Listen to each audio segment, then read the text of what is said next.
So but the council, they're pretty decent guys, and we finally got an agreement about this. Well, the first time we went to city council, we lost because, in other words, we asked for them to overturn the law on the cabaret cards. The second time, we won something like 33-2. So, Lindsay and the council, And the that sealed contact. it. That sealed it.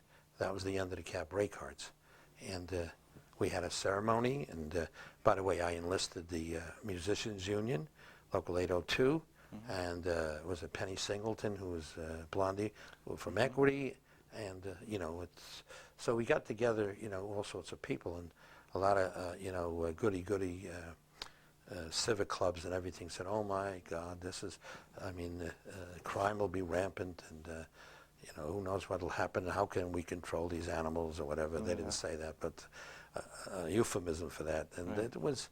And finally, that was the end. That was the end of the card, and I'm very proud to say that I did have a crucial part in that, ending of that discriminatory practice.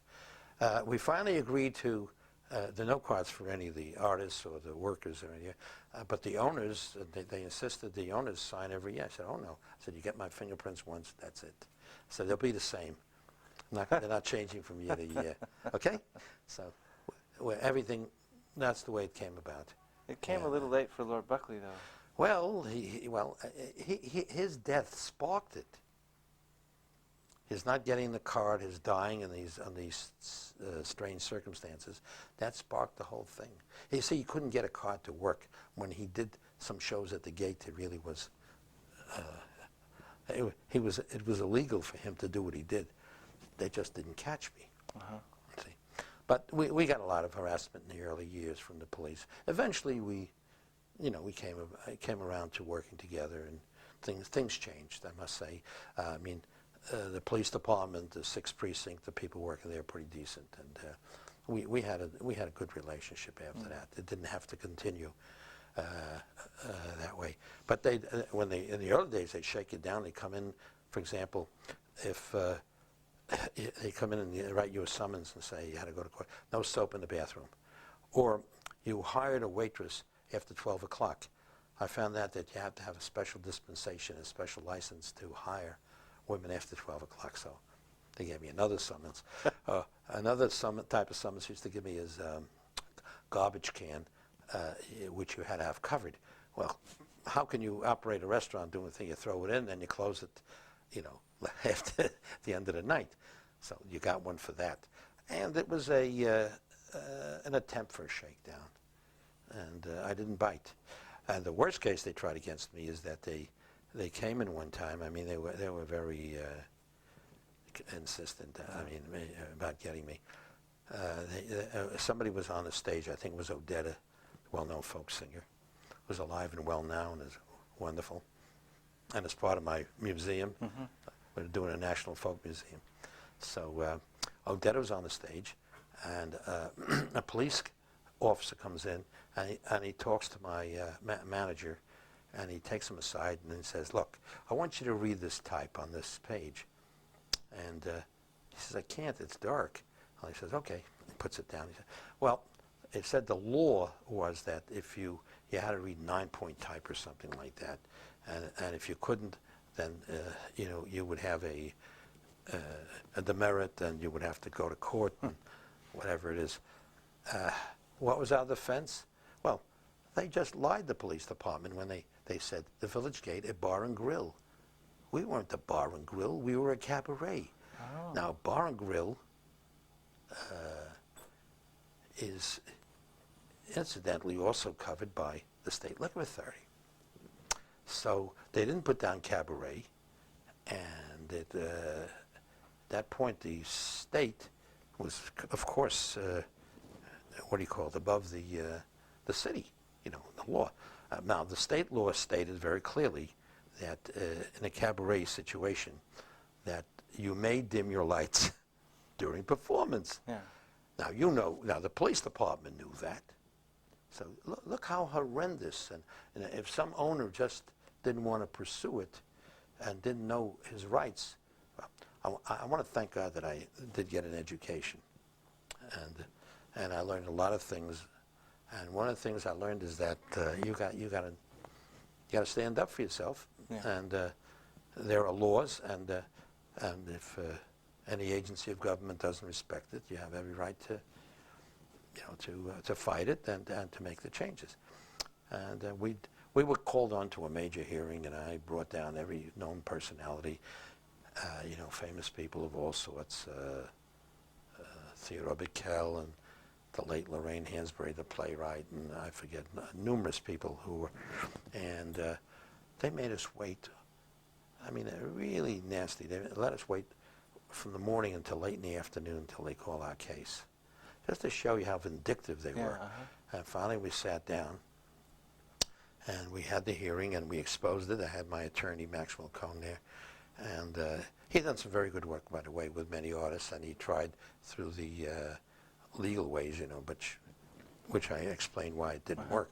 But he was there, and we asked some fellow who'd been there and worked for the department and explained about the lights, and well, we just brought our argument about the state and everything else. So we got a decision. Well, they were embarrassed. Well, we lost, but it was suspended. Any punishment was suspended, which is their way of saving face. So that was the end. So they wouldn't say they were wrong. They wouldn't say they were wrong. They wouldn't find me innocent. They wouldn't find innocent. They found guilty, and then they said whatever there was that whatever was supposed to we were supposed to receive, the fine things we were supposed to receive were not and that was the end of it. Right. And that was it. So then that's those are the things that happened to us in the early years. Also, for example, the police would come down at that time, and I remember a couple of officers from my local precinct, and they said, "Hey, Art, how come you're booking so many niggers here?" I said, "Excuse me?" So I said, "Yeah, and you're bringing down a bad element here, and your customers." I said, "Look, I have all sorts of customers." I said, and certainly the customers that I have, whether they're black or white, I said, I have no problems here. I never had a problem. Don't expect a problem.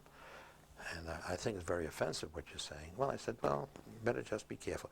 So what I did is I called my friends at the New York Post, and I remember two articles. One was by Jack Newfield, who's still, he's working at the Post now. Yeah. He worked there, and the Village Voice. And I think Al Aronowitz, they both wrote articles. And what I did is I embarrassed them, and once again, the press came to my rescue, and the rescue of a fundamental right, not to be harassed because of race, color, or gender. I think that's phenomenal. If somebody did that now, nobody would dare say something like that to a club owner anymore. Well, they might think it, yeah. Well, there's some stupid people who might, but you're right. Most would keep it in check, and they wouldn't. And they use code words like you're saying, access versus bribery, and that's right. Now it's inner city or urban dweller or right. Exactly. Yeah. You wouldn't talk about color or gender or religion if you can use code words. Yeah. I wonder, is it possible to? Do you think it would be possible to kind of condense that the idea of the cabaret card? I mean, because I'd like to use that in the end of the film where we talk about how he died, and so would it be possible to say, at the time I had the Village Gate, there was a cabaret card license, and it was but just as kind of as concise as possible. Yeah. Okay. And related to Buckley, if you can too. Well, Lord Buckley, when he came to New York, did not have a cabaret card. And he couldn't work in a club, including my club. And actually, he just did a few performances at the Gate, although he didn't have a card. About a week later, he did appear at a benefit, and for the police department, of all things, and they didn't ask him for a card. He died soon after. All the clubs in New York, since Prohibition in the 1930s, had to have a cabaret card, which meant that you had to, if you worked in a nightclub, you had to get, in other words, intend to come in contact with the public. you would have to have this card. And that meant the waiters, the busboys, the people on stage, incidentally, the cooks who are in the back didn't have to get a card. Now, just think how unfair it is, because, in other words, you're not going to have criminals in the back, in the cooking or whatever it is, but in the front, they were the only people who might be criminal, including the performers. It was crazy. And this is what we fought for, because Lord Buckley didn't get a card, and a lot of other artists were penalized, And then especially minorities. He was busted or something too, right on stage, I think. Yeah. He was at the Jazz Gallery, and from what I understand, they came in and told him he couldn't work. Well, maybe that happened before he did his benefit for the police department. Charming. Sounds like New York. Well, I'm just going from memory. Yeah. I was saying this sounded like New York. Well, it happens in Seattle as well. So, I don't know. It's, it was very offensive to us, and he was an example of somebody who was hurt by this law. He couldn't work in New York, and a lot of other people were being hurt by this law, and it was a very unfair one, and it had to be fought. And Buckley was the spark that started the attempt to change the law. And I guess everybody's very happy that it happened, and I'm very, very proud to have been part of that fight. Do you remember the last time you saw him? When he left the Village Gate, that was it. Uh-huh. Within a week, he was dead. They didn't invite me to the Jazz Gallery to see his performance. So I didn't realize. Maybe he was hired then, and then maybe they did. I don't know all the facts. Maybe then he did the benefit for them.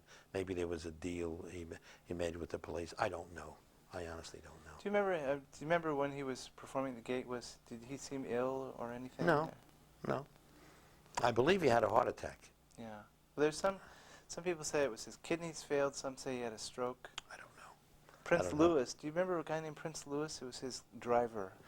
It sounds familiar. Kid, like 28, 29 Sounds year old. familiar, but He seems to think Buckley had a stroke. Could be. But he also seemed to think that the black Muslims poisoned him. I think that's a little bit far-reaching. Do you remember any controversy about his work at all? No. Well, I didn't talk. The people that I came in contact with, the people who came down the gate, nobody said anything. Mm-hmm. Even the police didn't show up. So they didn't know about it, see.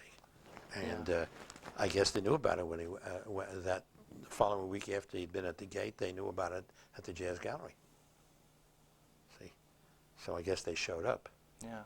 Mm-hmm. And I guess they, maybe, now I do recall that he was denied the card. That was really, that was the clincher. People were pretty mad when they knew about it. And that was something, an issue to rally around. And when he died, that really started it. Yeah, I think it's a shame that people have to die for things to happen sometimes, but they do, A kid gets hit by a car and then they change the traffic signs. That's right. Yeah. Well, prevention is the last thing you do. Save money. Do you have any sense of a legacy of his, besides the cabaret card, just in terms of as an artist? I wouldn't say I'm not totally familiar. All I know is I've listened to a number of his records. I have them in my collection. I enjoy them very much. I found them to be really funny, satiric, and I think it'll last forever, as far as I'm concerned. It wasn't just of that time. It came about that time because he was using the jive talk, heavily influenced by the black